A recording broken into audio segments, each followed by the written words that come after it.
welcome to another What's in the Box. I got this in the mail. You're asking yourself, what is my channel all about? Well, I unbox and review things like toys, art, collectibles, music, anything that I think is fun to share with you guys.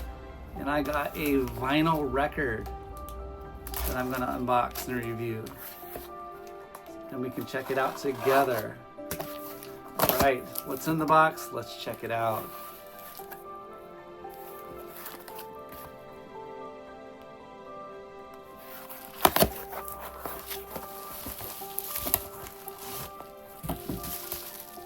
Let's see what we got in the box today.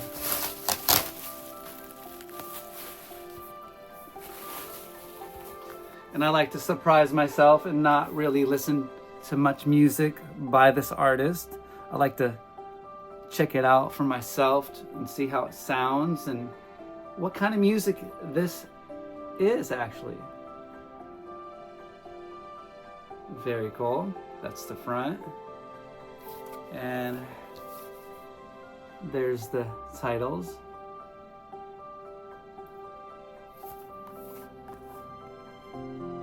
Let's unwrap it and check it out together. I do like to keep the plastic wrap on it so I don't have to put a album protected cover on it, but let's check out what's in here. All right, we got this. Let's check out to see if there's anything else that I'm missing. I'm missing, what is this?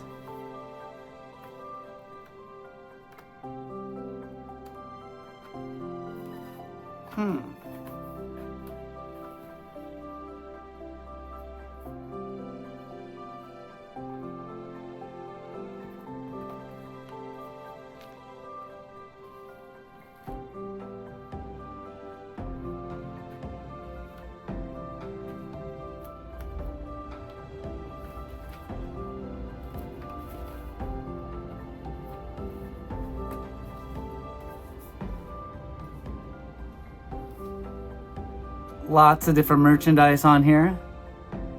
Looks like we got shirts, we got hats, we got posters, we got notebooks.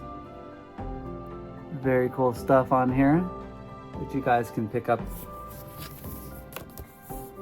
Very cool, very cool. Pillowcase, backpack, all kinds of merch. Shirts. Check this artist out. I'll link them in the description. The Raven's Crypt. Ooh, and it's not just a plain record. It's got some color to it. It's like a purple, see-through. Very cool.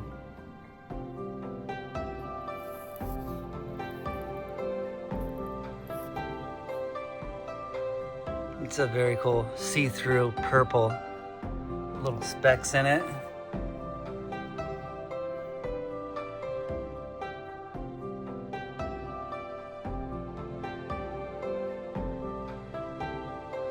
.33 RPM, that's what you play the speed on. Let's pop it on the turntable and check it out. I guess I took the plastic off because it opens up kind of like a book. So, but we'll show the album art, which is very cool looking. The Raven's Crypt, a collection of Edgar Allan Poe's haunting tales. So then it folds open.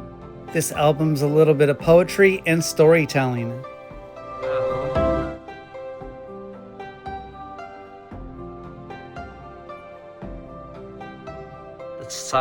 The song titles and all that good stuff.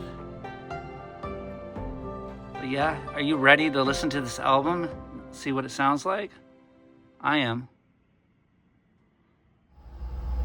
By Edgar Allan Poe. True. Nervous. Very. Very dreadfully nervous. I had been and am. But why will you say that I am mad? The disease had sharpened my senses, not destroyed, not dulled them. Above all was the sense of hearing acute. I heard all things in the heaven and in the earth. I heard many things in hell. How, then, am I mad? Hearken, and observe how healthily, how calmly I can tell you the whole story. It is impossible to say how first the idea entered my brain, but once conceived, it haunted me day and night. Object there was none. Passion there was none. I loved the old man. He had never wronged me. He had never given me insult. For his gold I had no desire. I think it was his eye. Yes, it was this. One of his eyes resembled that of a vulture, a pale blue eye, with a film over it. Whenever it fell upon me, my blood ran cold, and so by degrees, very gradually, I made up my mind to take the life of the old man, and thus rid myself of the eye forever. Now this is the point. You fancy me mad. Madmen know nothing. But you should have seen me. You should have seen how wisely I proceeded, with what caution, with what foresight, with what dissimulation I went to work. I was never kinder to the old man than during the whole week before I killed him. And every night, about midnight, I turned the latch of his door and opened it, oh so gently. And then, when I had made an opening sufficient for my head, I put in a dark lantern, all closed, that no light shone out, and then I thrust in my head. Oh, you would have laughed to see how cunningly I thrust it in. I moved it slowly, very, very slowly, so that I might not disturb the old man's sleep. It took me an hour to place my whole head within the opening so far that I could see him as he lay upon his bed. Ah, would a madman have been so wise as this? And then, when my head was well in the room, I undid the lantern cautiously. Oh, so cautiously, for the hinges creaked. I undid it just so much that a single thin ray fell upon the vulture eye. And this I did for 7 long nights, every night just at midnight. But I found the eye always closed, and so it was impossible to do the work. For it was not the old man who vexed me, but his evil eye. And every morning, when the day broke, I went boldly into the chamber and spoke courageously to him, calling him by name in a hearty tone, and inquiring how he has passed the night. So you see he would have been a very profound old man, indeed, to suspect that every night, just at 12, I looked in upon him while he slept. Upon the 8th night, I was more than usually cautious in opening the door. A watch's minute hand moves more quickly than did mine. Never before that night had I felt the extent of my own powers, of my sagacity. I could scarcely contain my feelings of triumph.